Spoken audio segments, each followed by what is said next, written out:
Hello and welcome to the last part in the series of videos on the book, The Second Cognitive Revolution, a tribute to Rom Hare. There's only one chapter left to discuss for me. There is, of course, the final chapter, which is a commentary and retrospective by Rom Hare himself. But the chapter that I'd like to discuss here is chapter 18, written by Peter Hacker.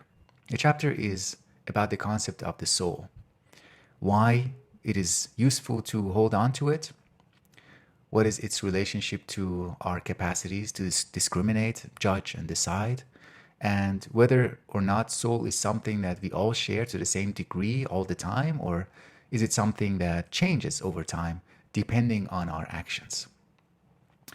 Peter Hacker is a very careful and very neat and stylistically very well-ordered, organized writer. It is strange that there is no explicit reference in the chapter to Rom Hare and his work, but the argument stands on its own. So, is the concept of the soul useful? According to Hacker, yes, it is useful. We should discriminate between the body, the mind, and the soul. Only the body is a thing, it's an entity, it's something that we can point to and say, this is the body. The mind and the soul don't have that quality. We cannot point to a mind. We can point to somebody who is expressing mental capacities. So the mind and the soul, they are both concepts that refer to our capacities for certain kinds of discrimination, judgment, and voluntary actions. Mind is about a capacity to discriminate things that don't have that strong normative quality of good and bad. You can express your mind by distinguishing between different colors or different shades of gray or different textures, different tactile qualities. And you can decide between different choices that don't really have moral consequences. Soul, on the other hand, according to Hacker, is a capacity to distinguish good and evil. And as a consequence, it is something that itself is impacted by our actions with respect to good and evil. And he argues that the concept of the soul is something that changes. A person's soul is influenced by their history of action. If somebody engages in repetitive acts of evil, they are diminishing their soul. They're damaging their soul.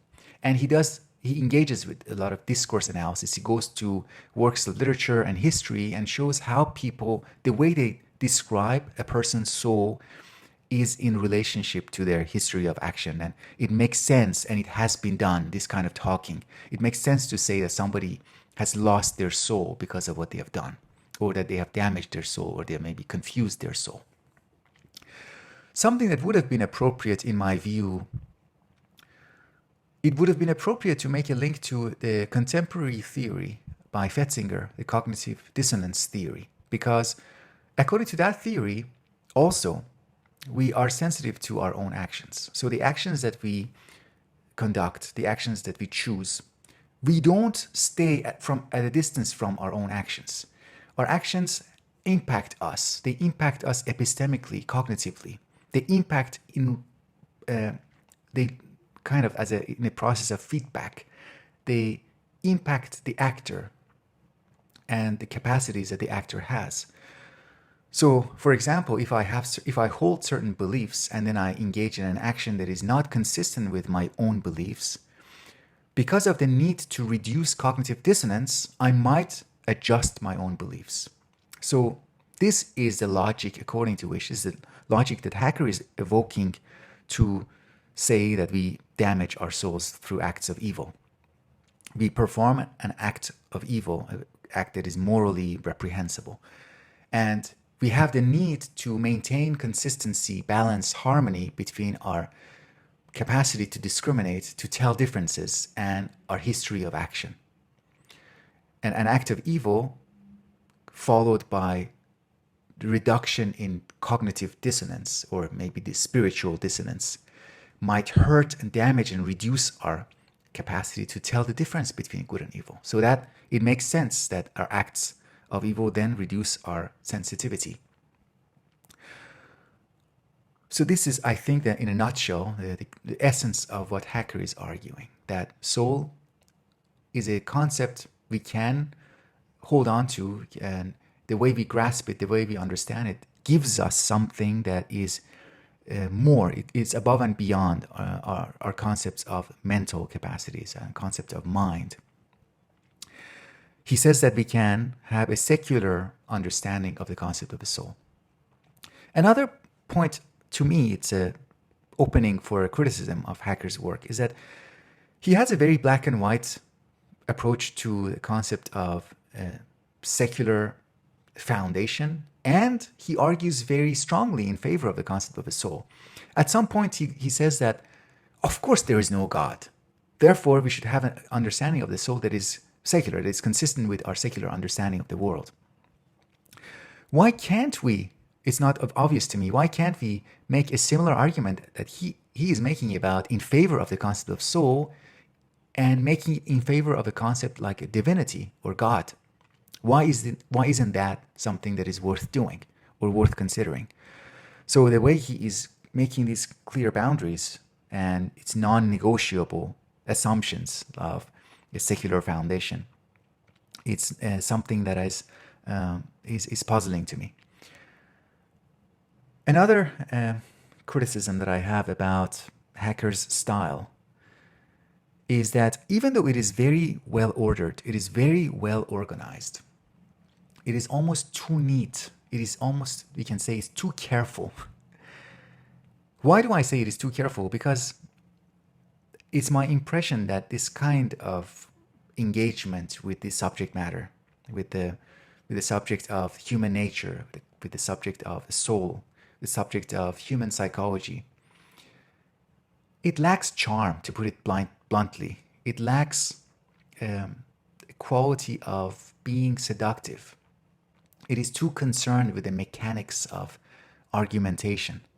And in fact, after I read this chapter, I reflected on my own style of making these videos. In this video series, I was too concerned with organization and covering everything that I see important in all the chapters. So I went and I took very careful notes about each chapter, and I made sure that I'm covering all my notes, and I make sure that my videos are very polished. But as a consequence, the videos didn't really invite viewership as much as one would have wanted. I also, another observation is that this style of well-polished, well-organized, neat, and exhaustive, it doesn't really invite participation. When you offer something that is more personal, that more reveals more about your subjective perspective, that is less concerned with objective and unbiased argumentation that would convince the opposite side, it invites participation. I think at least that's my guess at the moment.